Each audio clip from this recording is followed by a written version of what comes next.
مرحبا. هنا أمل ورح أشارككم كتاب حبيته إن شاء الله تستمتعوا. لما طلبوا مني اختيار كتاب للحديث عنه احترت بين 3 كتب أحبها. أولها جمهورية الخيال لآذر نفيس، ثاني كتاب نشأة النظام الأبوي لجاردا ليرنر، وثالث كتاب الحب السائل لزيغموند باومان. وأنا في الحقيقة أقترح عليكم قراءتها، هي كتب رائعة جدا ومواضيعها مهمة للغاية.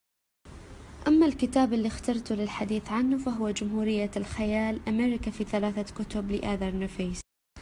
هذا هو حجم الكتاب، عدد الصفحات 444 صفحة، لكن أضمن لك إنكم تنهوا قراءته في فترة وجيزة جدا، لأنه الكتاب رائع جدا، يعني كنت ألهث وأنا أقرأه. في البداية أحب أقول كلمة لغاستون باشلار، كاتب واحد من أهم الكتب اللي أحبها، جماليات المكان. يقول فيه: الفكر والتجربة لا يكرسان وحدهما القيم الإنسانية، فالقيم المنسوبة إلى أحلام اليقظة تسم الإنسانية بالعمق، لأن هذا الحلم، حلم اليقظة، يتميز بالاكتفاء الذاتي. أستطيع أن أقول أن هذا الكتاب يدافع عن الخيال ويدافع عن الأعمال الأدبية. دائما نسمع عن وجود صراع بين العلوم الطبيعية وبين العلوم الإنسانية والأدب، فآذر نفيسي في هذا الكتاب تتحدث عن حقيقة هذا الصراع. هل فعلا يوجد صراع بين الأدب والفكر مثلا؟ في كثير من الناس تقول: ليش أتعب نفسي وأقرأ شعر، أو ليش أقرأ روايات، ليش أقرأ أدب؟ تجيب آذر نفيسي على هذا السؤال، كما أنها تعرفنا على الثقافة الأمريكية عن طريق 3 كتب. في البداية سأحدثكم عن مقدمة هذا الكتاب. الصراع بين العلوم الطبيعية والأدب.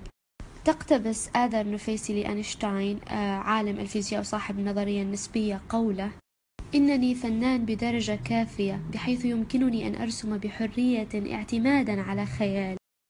الخيال أهم من المعرفة، المعرفة محدودة، أما الخيال فيطوق العالم.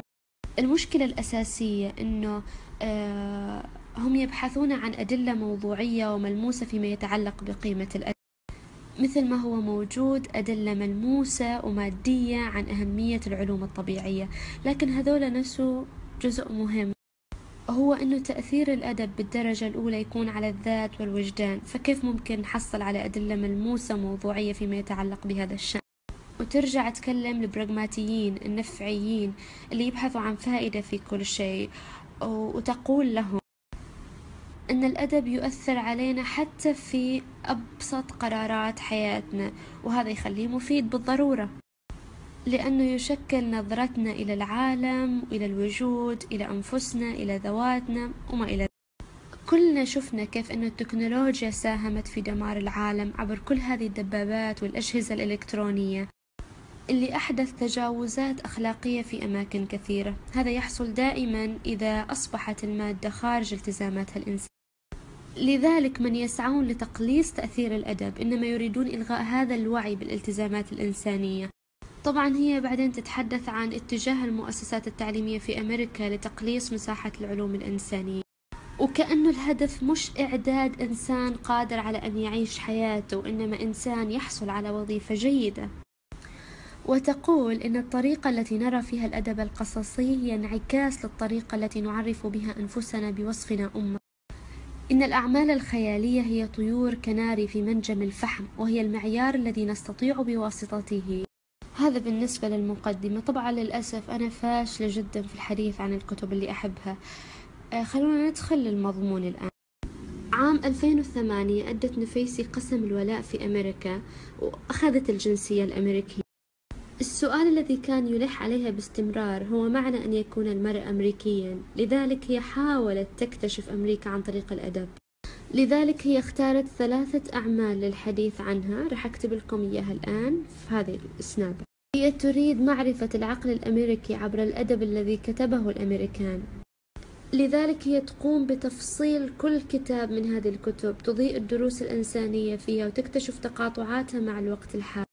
الرائع والمدهش واللي يخطف الأنفاس إنه كل هذا يصير بينما هي تحكي عن طفولتها في إيران. طفولتها في إيران، الثورة في إيران، صديقتها المصابة بالسرطان، علاقتها بأصدقاء. يعني هي ما تجي تحلل هذه الكتب وبس، هي تورينا الوقت اللي هي جالسة تحلل فيه هذه الكتب إيش يصير في حياتها. صعب أقول لكم كيف النص دافئ وحميم ويعني حقيقي يخطف الأنفاس. الكتاب أيضا يقدم لنا مفاتيح للبدء في مطالعة أعمال هامة أثرت على شكل الرواية المعاصرة. في فصل أثر علي كثير خلافها مع صديقتها عن كتابات الكتاب الجدد. كانوا يتكلموا كل واحدة عن وجهة نظرها حول دلالة الضوء في الكتابات القادمة من جنوب أمريكا. فهذا الشيء ياخذنا لمكان آخر. ليش إحنا نحب أعمال أدبية لكن كل واحد فينا ينظر إليها بشكل مختلف ويفهمها بشكل مختلف. في مجموعة من القضايا اللي تمس في هذا الكتاب، منها الحرية، الصراع من أجل انتزاعها، تحويل الثقافة إلى قيمة استهلاكية، الصراع بين فؤاد الإنسان وضميره، مواجهة السلطات للمعرفة في الدول التي تعاني شعوبها من الاستبداد. تقول آذر النفيسي: نحن لا نقرأ الأدب لكي نهرب من الواقع كما يقال حول قراء، وإنما نقرأ الأدب كما وصف تولستوي لكي نعود إلى الواقع بعيون مغسولة ونظيفة. تقتبس آذر النفيسي كلمات العالم والكاتب الرائع فلاديمير نابوكوف وهو ينصح طلبته فيقول: إنكم تحتاجون إلى شغف عالم وإتقان شاعر. السؤال اللي أهم من هذا كله، لأنه في النهاية أنتوا رح تقرأوا، رح تكون انطباعاتكم الخاصة عنه. فين أحصل الكتاب هذا؟ الكتاب متوفر PDF، لكن لازم تروحوا تشتروا النسخة المطبوعة لأنه حرام نقرأ PDF بدون ما نشتري الكتب. أعتذر كثير، أنا طبعا ولا شيء يعني ولا 1% من جمال الكتاب خبرتكم عنه. اقرأوا الكتاب، اقرأوا ضروري. شكرا لحساب نزهة قارئ على هذه الفرصة. أعتذر منكم جميعا، أنا كنت متوقع الموضوع أسهل، طلع صعب بقوة. وهذا إهداء مني لكم جميعا، إلى اللقاء.